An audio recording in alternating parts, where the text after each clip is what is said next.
Dear student, welcome back के tutorial. आज हम लोग जानेंगे सब्जेक्ट वर्ब एग्रीमेंट के बारे में। सब्जेक्ट वर्ब एग्रीमेंट क्या होता है। सब्जेक्ट वर्ब एग्रीमेंट से पहले हम लोग कुछ फैक्ट के बारे में जानते हैं जो हमें इस बातों तक पहुंचाने में मदद मिलता है। आप जितना जिस चीज़ के बारे में अभ्यास करते हैं या आप जितना गलती करोगे उतना धीरे धीरे धीरे इम्प्रूव होगा। अगर आप कोशिश नहीं करेंगे तो हो सकता है आप कुछ ना समझ पाए। प्रयास से ही हर कुछ समझ में आता है। प्रयास ही मानव को मजबूत बनाता है। जिसने जितना कष्ट झेला है उसने उतना गंभीरता से उतने आनंद को पाया है। जैसे आप देखते होंगे मानव का दाहिना हाथ जितना ज़्यादा काम करता है उतना ज़्यादा एक्टिव होता है। क्या आपका दायां हाथ बाएं हाथ के बराबर काम कर पाता है या आप उतना बाएं हाथ से काम कर पाते? क्यों नहीं कर पाते? क्योंकि बाएं हाथ का आप अपने जीवन में कम यूज किए हैं। तो इसीलिए आप जितना हो सके ज़्यादा से ज़्यादा उपयोग कीजिए, ज़्यादा से ज़्यादा बातों को जानने की चेष्टा करें, ज़्यादा से ज़्यादा अभ्यास करें, जिससे आप उस मुकाम तक पहुंच पाएंगे जिससे आपको फीलिंग होगा। और सफलता मानव जीवन में असफल नहीं बनाता बल्कि विभिन्न प्रकार के बातों को समझाता है, विभिन्न प्रकार के उलझनों से मुक्त कराता है। यह सफलता का मुख्य द्वार होता है। तो इसीलिए जो हम लोग पढ़ रहे हैं इसे आप बार बार प्रयास करें और बार बार सोचने की चेष्टा करें। दुनिया में कोई भी ऐसा चीज़ नहीं है जो मानव नहीं कर सकता। मानव आसानी से हर कार्य को कर पाता है। हम लोग पढ़ेंगे सब्जेक्ट वर्ब एग्रीमेंट के बारे में। इस सब्जेक्ट वर्ब एग्रीमेंट है क्या, तो आप आसानी से इसमें समझ पा रहे हैं। एग्रीमेंट मीन्स होता है तालमेल। सब्जेक्ट और वर्ब के बीच में जो एग्रीमेंट होता है उसे हम लोग सब्जेक्ट वर्ब एग्रीमेंट कहते हैं। तो यह सब्जेक्ट और वर्ब के बीच में कैसा एग्रीमेंट और क्या एग्रीमेंट, तो इस एग्रीमेंट के बारे में पढ़ेंगे। जो आखिर सब्जेक्ट वर्ब के बीच में क्या एग्रीमेंट है। तो यहाँ आप कह सकते हो the agreement of subject and verb, subject and verb is called subject verb agreement, is called subject verb agreement, जिसे हम लोग सब्जेक्ट वर्ब एग्रीमेंट कहते हैं। तो सब्जेक्ट और वर्ब के बीच में कुछ ना कुछ एग्रीमेंट हुआ होगा। आखिर कैसा एग्रीमेंट हुआ है, इस एग्रीमेंट के बारे में जानते हैं। आप बेस रूप से बचपन से यह बात जानते आ रहे हैं, जो सबसे पहले सब्जेक्ट का स्थान होता है, उसके बाद वर्ब का स्थान होता है और उसके बाद ऑब्जेक्ट का स्थान होता है। इस वर्ब के कैटेगरी में दो वर्ब होता है, एक मेन वर्ब और दूसरा हेल्पिंग वर्ब। यह हेल्पिंग वर्ब मेन वर्ब पर डिपेंड करता है कौन सा हेल्पिंग वर्ब आएगा, और यह हेल्पिंग वर्ब सब्जेक्ट पर भी डिपेंड करता है कि कौन सा हेल्पिंग वर्ब आप प्रयोग करें ताकि सेंटेंस शुद्ध बन पाए। और यही सब्जेक्ट और वर्ब के बीच में जो एग्रीमेंट होता है, तालमेल होता है, जिसकी सहायता से हम शुद्ध सेंटेंस बना पाते हैं, प्योर सेंटेंस बना पाते हैं, यही तालमेल सब्जेक्ट वर्ब एग्रीमेंट कहलाता है। तो सब्जेक्ट और वर्ब के बीच में जो तालमेल है, इस तालमेल के अकॉर्डिंग मेन वर्ब के अकॉर्डिंग हेल्पिंग वर्ब का प्रयोग करते हो या सब्जेक्ट के अकॉर्डिंग जो हेल्पिंग वर्ब का प्रयोग होता है, वही सब्जेक्ट और वर्ब का एग्रीमेंट कहलाता है। तो इस एग्रीमेंट के बारे में हम लोग जानेंगे जो आखिर सब्जेक्ट और वर्ब के बीच में एग्रीमेंट क्या है। जैसे कहीं पे आपको वर्ब का चौथा फॉर्म लिखा हो, बाद में ऑब्जेक्ट हो, शुरू में सब्जेक्ट हो, तो यहाँ पे आप क्या सब प्रयोग कर पाएंगे। तो आपके ब्रेन में चार बात आएगा जो टेंस में आप पढ़ चुके हैं, या तो इज, एम, आर, या तो वाज, वेयर। इस समय से आप कोई भी प्रयोग करें तो यह आपको आसानी से यह एक्सेप्ट कर पाएगा। अगर प्रेजेंट फॉर्म का निर्देशन हो तो is, am, are, past form का निर्देशन हो तो वाज, वेयर। तो जिससे हम लोग यह तालमेल स्पष्ट कर पाते हैं कि इसके साथ बिफोर है तो इससे पहले कौन सा हेल्पिंग वर्ब होगा, और सब्जेक्ट कैसा है इसके अकॉर्डिंग कौन हेल्पिंग वर्ब होगा। सब्जेक्ट सिंगुलर होगा तो हेल्पिंग वर्ब सिंगुलर होगा, सब्जेक्ट प्लूरल होगा तो हेल्पिंग वर्ब प्लूरल होगा, जिसकी सहायता से आप प्योरेस्ट हेल्पिंग वर्ब का प्रयोग कर पाएंगे और सेंटेंस को जहाँ तक हो ज़्यादा से ज़्यादा इम्प्रूव कर पाते हैं। तो इस सब्जेक्ट वर्ब एग्रीमेंट के बारे में जो हम लोग कर रहे हैं, या सब्जेक्ट वर्ब एग्रीमेंट का ऐतिहासिक रूप सब्जेक्ट पर डिपेंड करता है या मेन वर्ब पर डिपेंड करता है। तो यहाँ पे सब्जेक्ट का डायरेक्ट संबंध डायरेक्ट ऑब्जेक्ट से होता है और मेन वर्ब का संबंध इनडायरेक्ट ऑब्जेक्ट से होता है। या डायरेक्ट ऑब्जेक्ट क्या है, इनडायरेक्ट ऑब्जेक्ट क्या है। सेंटेंस में आप कभी भी सब्जेक्ट को कैसे पहचान पाओगे, तो मेन वर्ब से यदि आप हु से क्वेश्चन करें या कौन से क्वेश्चन करें तो जो उत्तर आता है उसे हम लोग सब्जेक्ट कहते हैं। मेन वर्ब के साथ यदि आप व्हाट से क्वेश्चन कर पा रहे हैं तो वहाँ से जो उत्तर आता है उसे हम लोग डायरेक्ट ऑब्जेक्ट करते हैं। और जब आप वेयर से क्वेश्चन करते हैं या विच से क्वेश्चन करते हैं तो जो उत्तर आता है उसे हम लोग इनडायरेक्ट ऑब्जेक्ट करते हैं। तो यह डायरेक्ट ऑब्जेक्ट इनडायरेक्ट ऑब्जेक्ट के पहचानने का सबसे इजी वे है, जिसकी सहायता से आप किसी भी सेंटेंस में डायरेक्ट ऑब्जेक्ट या इनडायरेक्ट ऑब्जेक्ट को पहचान पाओगे। अब सेंटेंस के अकॉर्डिंग हम लोग सब्जेक्ट वर्ब एग्रीमेंट जो पढ़ेंगे, तो इस सब्जेक्ट वर्ब एग्रीमेंट में टेंस के बारे में फुल नॉलेज होना चाहिए। अब फुल नॉलेज क्या है, तो सब्जेक्ट का पैटर्न जैसे सब्जेक्ट हो और इसके बाद इज एम आर रहे या वाज वेयर रहे, तो आप स्वतः समझ जाए यहाँ पे निश्चित तौर पे वर्ब का चौथा रूप होगा और जिसकी सहायता से यह सेंटेंस प्योरेस्ट बनता है। जैसे यहाँ पे कहेंगे Ram is go to school, क्या हम सही लिख पाए? यह सेंटेंस आपको आसानी से आप कहोगे जो यह इनकरेक्ट है, क्योंकि यहाँ पे वर्ब का फोर्थ फॉर्म होना चाहिए और आप जानते हैं B1 में अगर ING जोड़ते हैं तो यह B4 प्राप्त होता है और यह B4 है नहीं, जिसके कारण यह सेंटेंस इनकरेक्ट है। तो यहाँ पे जैसे हम लोग लिखें Ram are going to school, क्या यह सेंटेंस हमारा करेक्ट है? तो इज एम आर के बाद वर्ब का फोर्थ फॉर्म होता है, वर्ब का फोर्थ फॉर्म तो है, लेकिन यहाँ पे सब्जेक्ट के अकॉर्डिंग हेल्पिंग वर्ब नहीं है, इसीलिए यह सेंटेंस भी हमारा इनकरेक्ट होगा। तो यहाँ पे हम लोग दो वे से पकड़ सकते हैं, या तो सब्जेक्ट के अकॉर्डिंग हेल्पिंग वर्ब या मेन वर्ब के अकॉर्डिंग कौन सा हेल्पिंग वर्ब होगा उसका selection.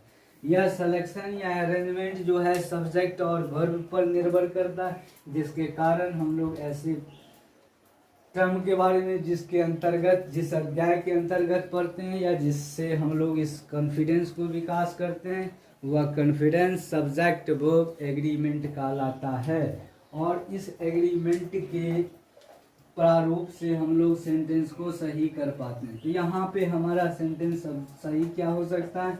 Ram is going to school, Ram विद्यालय जा रहा है। तो यहाँ से हम लोग यह भी कह सकते हैं जो वर्ब का चौथा फॉर्म, मतलब कोई एक्शन जारी है, an action is going on in present time और past time is also known as continuous action. An action starts in present time or past time, then that action is also known as started in past time and starts in present time। इसकी सहायता से हम लोग यह कह पाते हैं कि प्रेजेंट एक्शन होगा या पास्ट एक्शन होगा। An action is finished in present time, then that action is also known as perfect action of present time, either past time। तो इसकी सहायता से हम लोग यह पता कर पाते हैं जो यह प्रेजेंट एक्शन होगा या पास्ट एक्शन होगा। अब हम लोग जानेंगे जो सिंगुलर सब्जेक्ट के साथ सिंगुलर हेल्पिंग वर्ब का प्रयोग होता है और प्लूरल सब्जेक्ट के साथ प्लूरल हेल्पिंग वर्ब का प्रयोग होता है। तो सिंगुलर सब्जेक्ट और प्लूरल सब्जेक्ट क्या क्या है, सिंगुलर फॉर्म क्या क्या है, प्लूरल फॉर्म क्या क्या है, सिंगुलर हेल्पिंग वर्ब क्या है, प्लूरल हेल्पिंग वर्ब क्या है। तो हम लोग पर्सन के बारे में जान चुके हैं। पर्सन में होता है आपको पर्सन तीन प्रकार का, फर्स्ट पर्सन, सेकंड पर्सन और थर्ड पर्सन। तो थर्ड पर्सन का यह जो इधर फॉर्म होगा वह सिंगुलर नंबर और इधर जो होगा वह प्लूरल नंबर। जैसे आई सिंगुलर फॉर्म में होता है, वी प्लूरल फॉर्म में।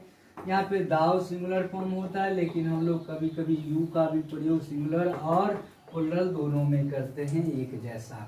ही से इट या एक आदमी का नाम आपको थर्ड पर्सन में होता है, या जब दो नाउन और से कनेक्ट हो तो वह थर्ड पर्सन सिंगुलर नंबर में होता है।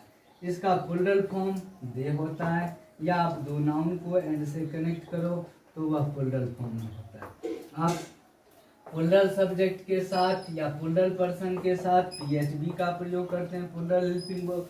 सिंगुलर सब्जेक्ट या सिंगुलर नाउन के साथ आप एसएचवी का प्रयोग होता है। एक्सेप्शन में आप यू को छोड़ देंगे। कभी कभी आई के साथ भी एक्सेप्शन में जो है प्लूरल हेल्पिंग वर्ब का प्रयोग होता है। जैसे I have is a plural helping verb but usage in the sense of I, where I is singular helping verb, singular subject.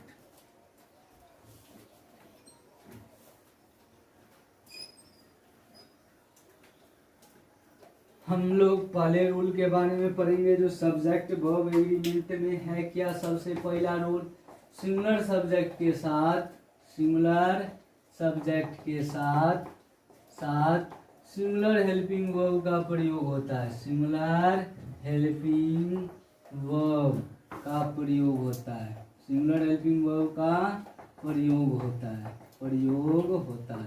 और प्लूरल सब्जेक्ट के साथ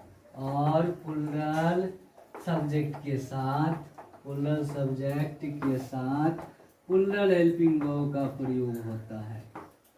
प्लूरल हेल्पिंग वर्ब का प्रयोग होता है। सिंगुलर सब्जेक्ट के साथ सिंगुलर हेल्पिंग वर्ब का प्रयोग होता है और प्लूरल सब्जेक्ट के साथ प्लूरल हेल्पिंग वर्ब का प्रयोग होता है। जैसे हम लोग इजी वे में जान सकते हैं, ही सी इट, राम या राम और श्याम, यह सब आपको सिंगुलर सब्जेक्ट के रूप में आता है। या आप ऐसे भी कह सकते हो इंडेफिनिट प्रोनाउन।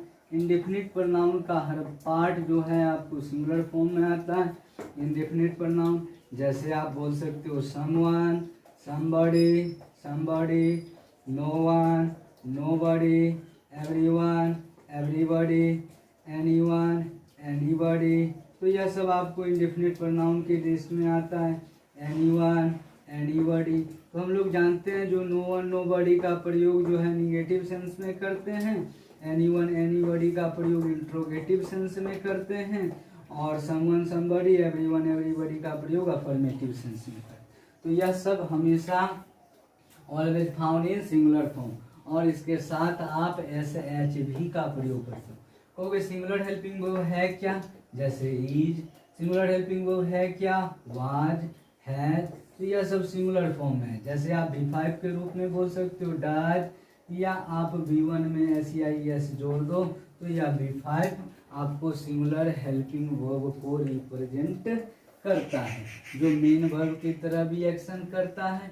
और सिंगुलर सब्जेक्ट के साथ सिंगुलर हेल्पिंग वर्ब का प्रयोग करते हैं और प्लूरल सब्जेक्ट के साथ प्लूरल हेल्पिंग वर्ब का प्रयोग करते हैं। यहाँ पे आप कहेंगे जो आई के साथ अगर इज एम आर का सेंस हो तो एम का प्रयोग होता है, वाज वेयर का सेंस हो तो वाज का प्रयोग होता है, बट हैज हैव का सेंस हो तो यहाँ पे आपको हैव का प्रयोग होता है। हैव जो है वह प्लूरल हेल्पिंग वर्ब है, लेकिन आई के साथ आपको सिंगुलर फॉर्म में सिंगुलर एक्शन की तरह काम करता है, इसीलिए हम लोग इस एक्सेप्शन को नहीं लिखते हैं। अब हम लोग जानेंगे plural helping verb plural subject के साथ कैसे होता है। तो प्लूरल हेल्पिंग वर्ब में प्लूरल सब्जेक्ट का प्रयोग जैसे आप बताओगे, you, they, Ram and Shyam के साथ प्लूरल हेल्पिंग वर्ब का प्रयोग होता है। When two nouns are connected and then that nouns are also known as plural subject, and with some cases all nouns are connected and does not found in plural form, but some forms are plural form। जैसे यहाँ पे आप इसके साथ क्या प्रयोग करोगे, तो हैव का, वेयर का, आर का, तो यह सब प्लूरल फॉर्म में होता है। जैसे वर्ब का पहला फॉर्म जैसे मेन वर्ब में आप वर्ब का पहला फॉर्म बोलो तो वह भी प्लूरल फॉर्म की तरह, प्लूरल एक्शन की तरह काम करता है, जिससे हम लोग सिंगुलर सब्जेक्ट के साथ सिंगुलर हेल्पिंग वर्ब का प्रयोग कर पाते हैं और प्लूरल सब्जेक्ट के साथ प्लूरल हेल्पिंग वर्ब का प्रयोग करते हैं। अगर हेल्पिंग वर्ब में कोई ऐसा तालमेल उल्टा हो जाए जिसके कारण सेंटेंस इम्प्योर हो सकता है और यह सेंटेंस आपको रॉन्ग भी हो सकता है, तो इसलिए आप ध्यान से इस बात को जानेंगे। वर्ब में अगर आप SEIES लगाते हैं तो वह आपको V5 प्राप्त होता है, जो याद रखना है SH भी होता है। जब वर्ब में SEIES नहीं लगा है तो कोई PH भी होता है। लेकिन जब आप सब्जेक्ट नाउन के रूप में हो और उसमें आप SEIES लगाते हैं तो वह आपका जो सब्जेक्ट होता है वह नाउन के रूप में प्लूरल फॉर्म में होता है। या सब्जेक्ट में SEIES लगाने पर, नाउन में SEIES लगाने पर वह प्लूरल फॉर्म प्राप्त होता है। तो याद रखना है singular form, singular subject, plural form, plural subject का प्रयोग करते हैं, जिसकी सहायता से हेल्पिंग वर्ब बनाने सेंटेंस को सब्जेक्ट और वर्ब के बीच में तालमेल बिठाने में कोई दिक्कत नहीं होता। जैसे हम कहेंगे he read a book, तो यहाँ पे आप वर्ब का पहला रूप लिखे ही, यहाँ पे सिंगुलर सब्जेक्ट है तो सिंगुलर सब्जेक्ट के साथ प्लूरल हेल्पिंग वर्ब, यह सेंटेंस गड़बड़ हो गया। जैसे आप कहोगे आई रीड्स अ बुक, तो यहाँ पे आप देखो जो यहाँ पे प्लूरल सब्जेक्ट के साथ सिंगुलर हेल्पिंग वर्ब, यह भी सेंटेंस इनकरेक्ट हो गया। तो हम लोग जाने singular subject, singular helping verb, plural subject, plural helping verb. तो ऐसे प्रयोग को हम लोग जानने के लिए इन बातों पर विशेष रूप से ध्यान देंगे। जो सिंगुलर सब्जेक्ट के साथ सिंगुलर हेल्पिंग वर्ब का प्रयोग होता है और प्लूरल सब्जेक्ट के साथ प्लूरल हेल्पिंग वर्ब का प्रयोग होता है, तो यही जो सेंटेंस का एक विशेष रूप से तालमेल होता है जिससे सेंटेंस करेक्ट होता है, यही सब्जेक्ट वर्ब एग्रीमेंट कहलाता है। आप लोग प्रेजेंट एक्शन में पढ़े थे, जब कोई काम स्टार्ट हो तो V1 V5 या V2, शुरू में सब्जेक्ट होता है बाद में ऑब्जेक्ट होता है। यह प्रेजेंट इंडेफिनिट टेंस या पास्ट इंडेफिनिट फॉर्म का स्ट्रक्चर है। दूसरा बात आप जाने थे present continuous tense, an action is going on in present time, either past time is also known as present action और पास्ट एक्शन। जैसे आपको इज एम आर रहे या वाज वेयर रहे, तो यहाँ पे आप क्या करोगे, इसके बाद वर्ब का चौथा रूप होता है।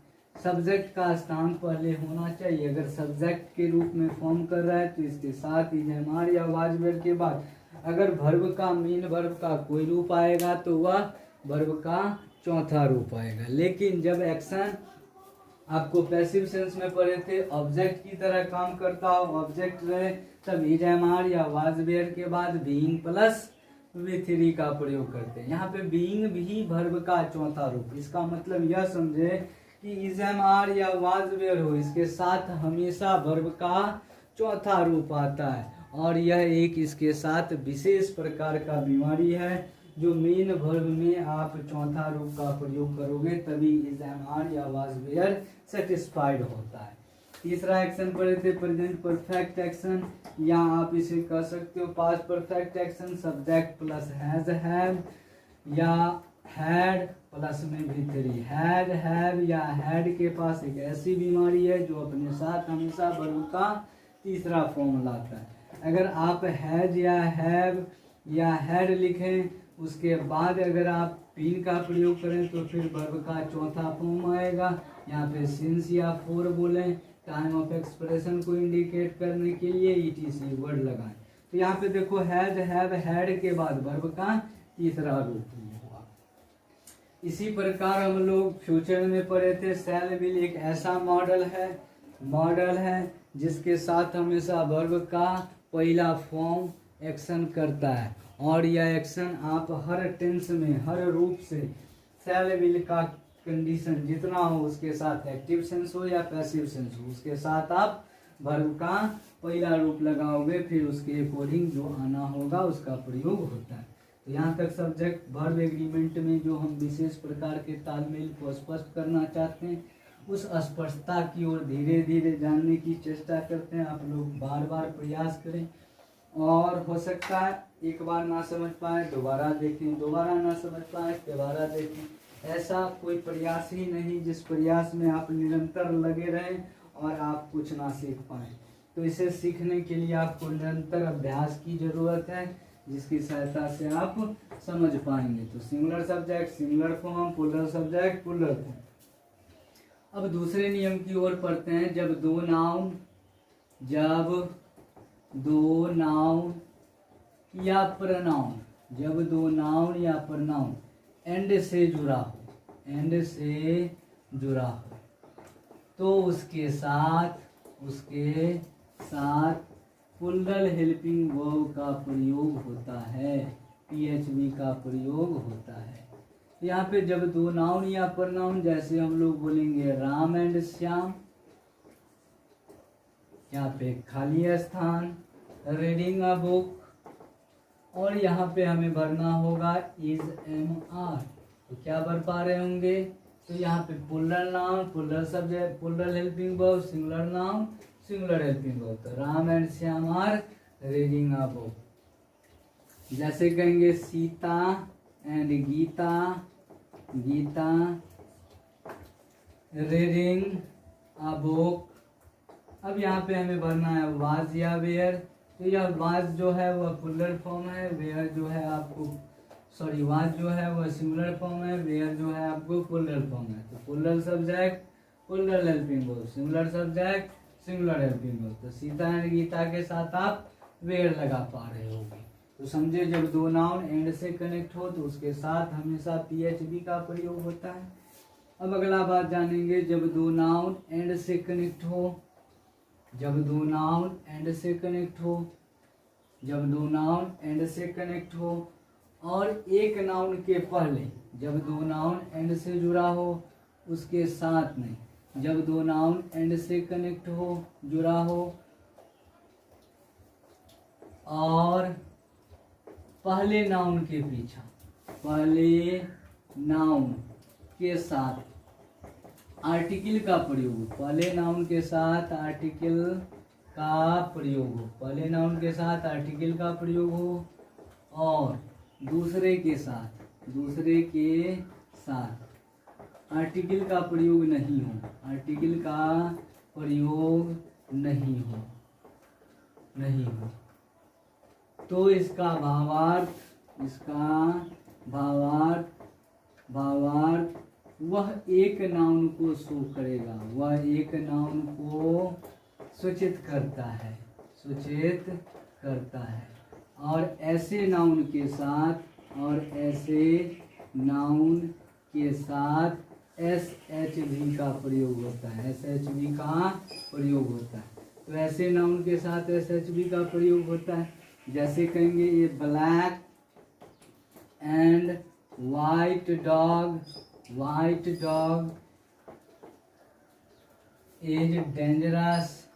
तो यहाँ पे आप यह जानोगे जो हेल्पिंग वर्ब के रूप में इज प्रयोग करें या आर प्रयोग करें। तो अभी बताए हैं जो singular subject singular helping verb, plural subject plural helping verb, और यह बात बताए हैं कि जब दो नाउन एंड से जुड़ा हो और पहले नाउन के पीछे आर्टिकल का प्रयोग हो तो वैसे नाउन एक नाउन को परफॉर्म करता है, मतलब सिंगुलर फॉर्म में होता है। यह एक नाउन के विभिन्न प्रकार के कलरों के बारे में डिफाइन करता है। तो इसके साथ आप इज का प्रयोग करोगे।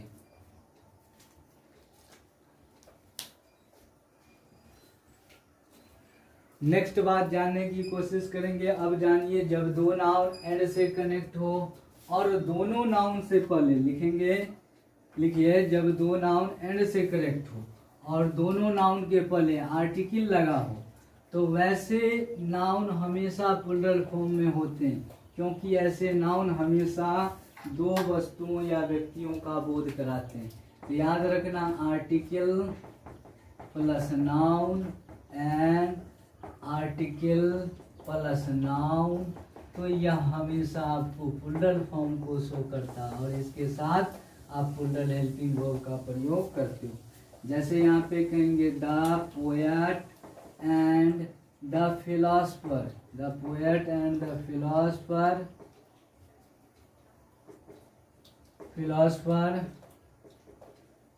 खाली स्थान काम। यहाँ पे पूछेंगे हैज या है, तो यहाँ पे आप कहोगे द पोएट अलग है, फिलोसफर अलग है, इसके साथ प्लूरल फॉर्म का प्रयोग करेंगे।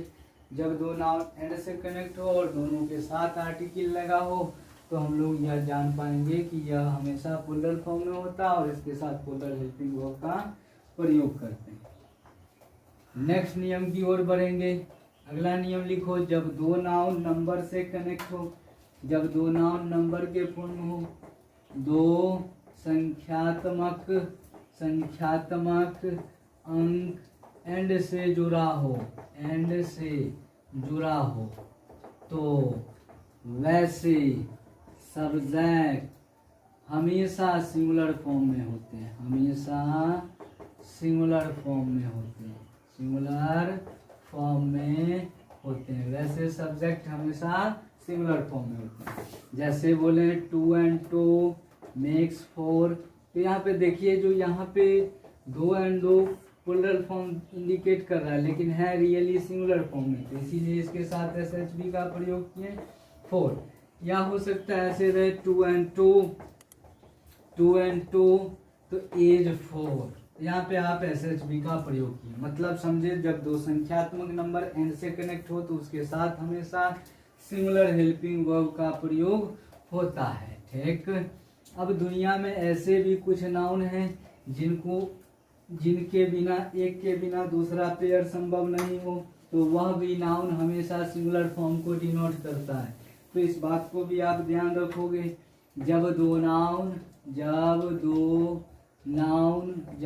नाउन एंड से जुड़ा हो, और एक के बिना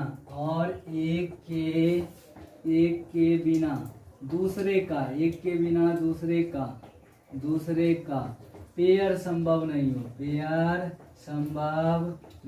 हो, तो ऐसे नाउन हमेशा सिंगुलर फॉर्म में होते हैं, सिंगुलर फॉर्म में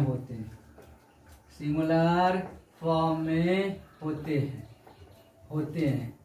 और ऐसे नाउन के साथ सिंगुलर हेल्पिंग वर्ब का प्रयोग होता है, ऐसे नाउन के साथ सिंगुलर हेल्पिंग वर्ब का प्रयोग होता है, सिंगुलर हेल्पिंग वर्ब का प्रयोग होता है। जैसे आप कह सकते हो राइस एंड करी, तो एक दूसरे के बिना संभव नहीं है, पॉसिबिलिटी नहीं है। राइस एंड करी इज टेस्टफुल। जैसे बोलेंगे आपको मिल्क एंड बटर, तो यह भी एक फॉर्म स्टैंडर्ड फॉर्म है जो हमेशा सिंगुलर फॉर्म में होता है और यह एक के बिना दूसरे का पेयर संभव नहीं है। जैसे कहेंगे ऑनेस्टी एंड ट्रूथफुली, तो यह भी एक दूसरे के बिना अधूरा लगता है, इसीलिए हमेशा यह सिंगुलर फॉर्म में होता है। जैसे और इजी सी वर्ड जो आपको पेयर बना के रहे, जैसे कहेंगे sisters and then that noun is also present in singular form and used with singular helping verb। जब दो नाउन एंड से जुड़ा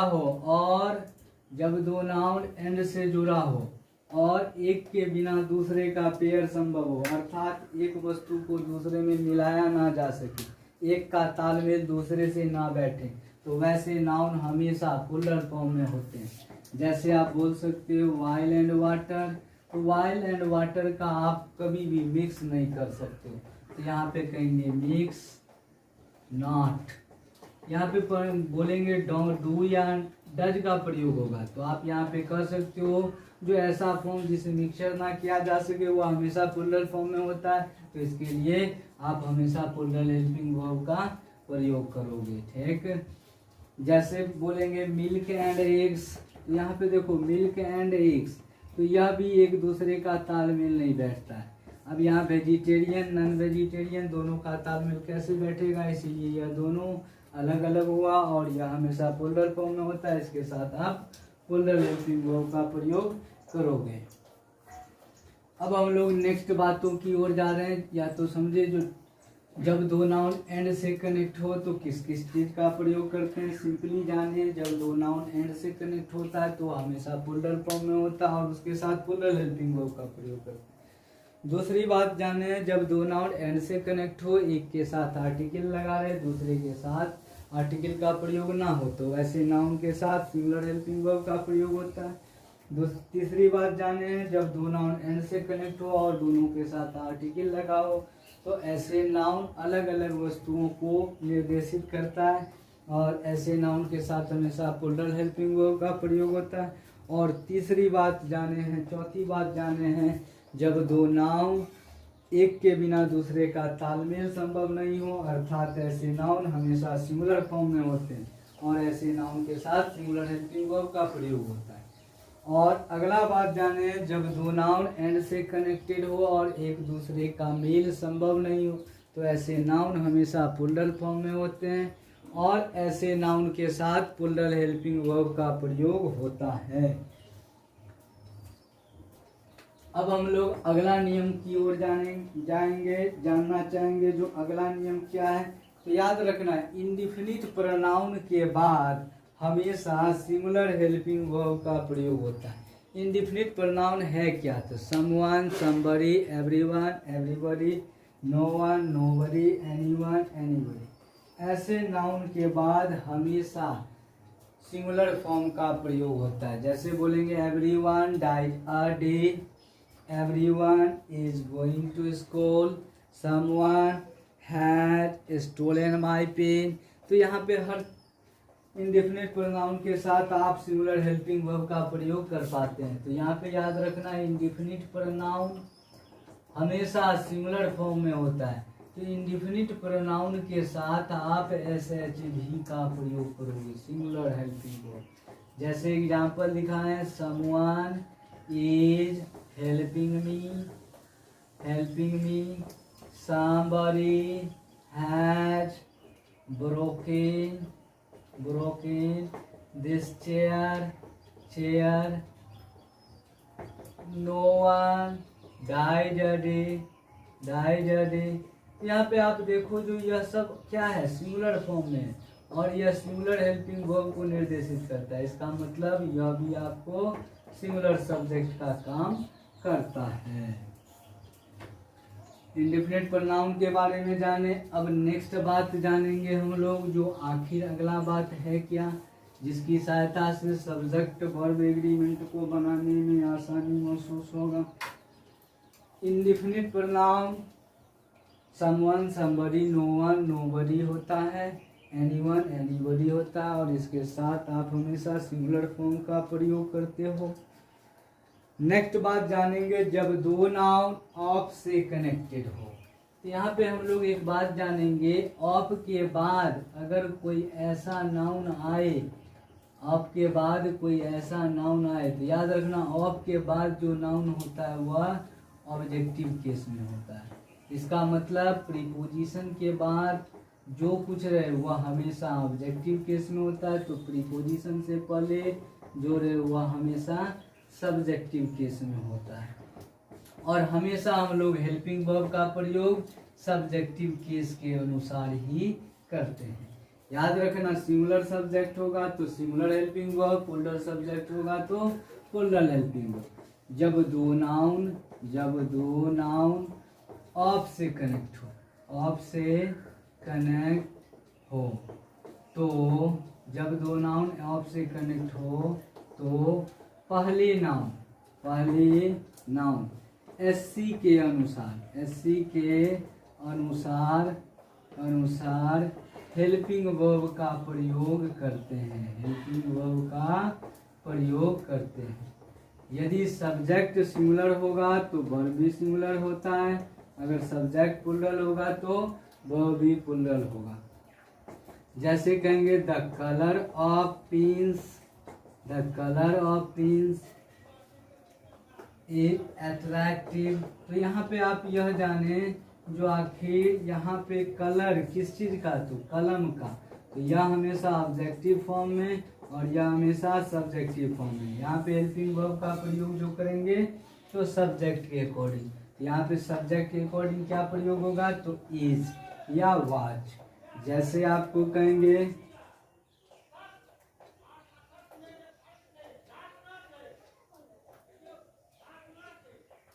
द मिल्क ऑफ पंजाब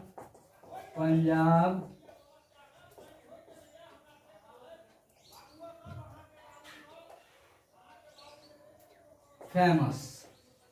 आप यहाँ पे क्या लगा पाओगे? तो helping verb is am are में से तो आप हमेशा इज का प्रयोग करोगे, क्योंकि मटेरियल नाउन्स हमेशा मटेरियल नाउन्स के बाद सिंगुलर हेल्पिंग वर्ब का प्रयोग होता है।